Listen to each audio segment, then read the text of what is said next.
U.S. Army confirmed on Wednesday that it plans to develop a new version of its legendary Abrams tank. According to a press release from the Army, the service will close out the M1A2 System Enhancement Package version 4 effort and develop M1E3 Abrams, which will focus on making the capability improvements needed to fight and win against future threats on the battlefield of 2040 and beyond.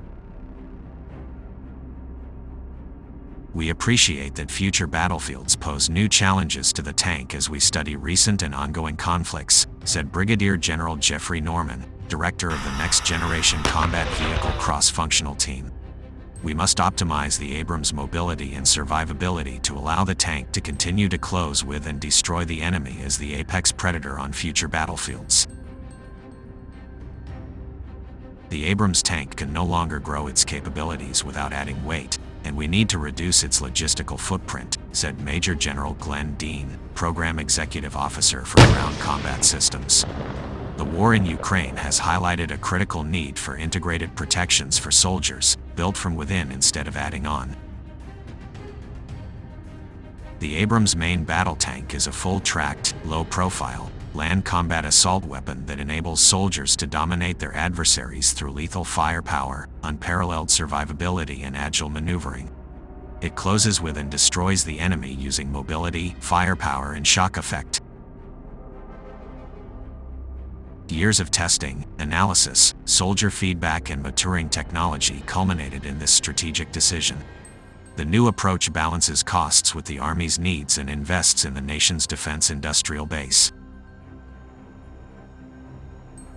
The development of the M1E3 Abrams will include the best features of the M1A2 SEPv4 and will comply with the latest modular open systems architecture standards, allowing quicker technology upgrades and requiring fewer resources. This will enable the Army and its commercial partners to design a more survivable, lighter tank that will be more effective on the battlefield at initial fielding, and more easy to upgrade in the future. This modernization will enhance the efficacy and maneuverability of armored brigade combat teams in conflicts across the globe through a reduced sustainment footprint and increased operational and tactical mobility.